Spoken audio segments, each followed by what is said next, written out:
సాధారణంగా north heroines మాత్రమే ఎంతో బోల్డ్గా ఉంటారు. కానీ ఈ మధ్యకాలంలో తెలుగు రాష్ట్రాలకు చెందిన ఎంతో మంది భామలు కూడా తెగించేస్తున్నారు. అలా డిఫరెంట్ నేమ్ తెచ్చుకున్న వారిలో గాయత్రి గుప్తా ఒకరు. అచ్చ తెలుగు అమ్మాయి అయిన ఈ భామ తెలుగులో కాస్టింగ్ కౌచ్ గురించి మాట్లాడి సెన్సేషన్ అయింది. అప్పటి నుంచి వరుసగా ఇంటర్వ్యూల్లో బోల్డ్గా మాట్లాడుతూ వార్తల్లో నిలుస్తోంది.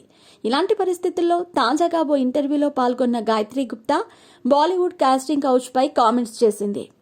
ఆ పూర్తి వివరాలేంటో ఇప్పుడు చూద్దాం. గాయత్రి గుప్తా ముందుగా బుల్లితెరపై ఎంట్రీ ఇచ్చింది.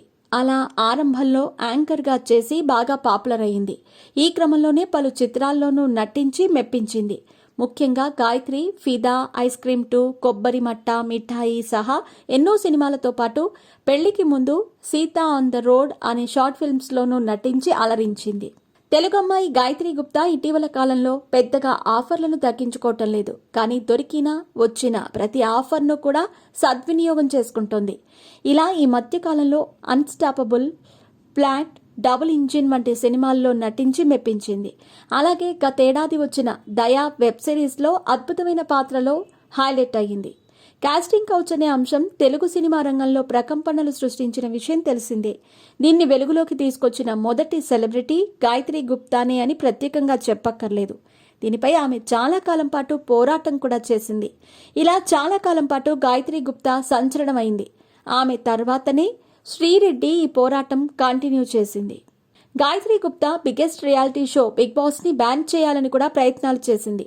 మరీ ముఖ్యంగా ఢిల్లీలోని జంతర్ మంతర్ దగ్గరికి వెళ్లి మరీ బిగ్ బాస్ని బ్యాన్ చేయాలని పోరాటం చేసింది. దీంతో గాయత్రి దేశవ్యాప్తంగా పాపులర్ అయ్యింది. ఈ పరిస్థితుల్లోనే ఇటీవలే ఆమెకు బిగ్ బాస్ 8వ సీజన్ ఆఫర్ వచ్చిందట. కానీ దాన్ని ఆమె రిజెక్ట్ చేసినట్టు తెలిసింది. గాయత్రి గుప్తా తాజాగా ఓ యూట్యూబ్ ఛానల్కి ఇచ్చిన ఇంటర్వ్యూలో ఆమె బాలీవుడ్లో సైతం కాస్టింగ్ కౌచ్ గురించి బయటపెట్టింది. నేను తెలుగులో చాలా సినిమాలు చేశాను. అయితే అందులో కొన్ని మాత్రమే సక్సెస్ అయ్యాయి. దీంతో ఇక్కడ ఆఫర్స్ తగ్గిపోయాయి. అప్పుడు నేను ఖాళీగా ఉన్నప్పుడు బాలీవుడ్ ఆఫర్ వచ్చింది అని వెల్లడించింది. గాయత్రి గుప్తా ఇదే ఇంటర్వ్యూలో కంటిన్యూ చేస్తూ బాలీవుడ్లో ఆఫర్ ఇస్తామని కొందరు నాతో అసభ్యంగా ప్రవర్తించారు. అప్పుడు నన్ను 12 రోజులు వాళ్లతో పడుకోవాలని అడిగారు. అలా చేస్తే ఓ ఫ్లాట్, కారుతో పాటు 10 లక్షల రూపాయలు ఇస్తానని చెప్పారు. దీంతో నేను ఎవరికీ చెప్పుకోలేక అక్కడి నుంచి వచ్చేశాను. ఇలా కాస్టింగ్ కౌచ్ అంతటా ఉంది అని వివరించింది.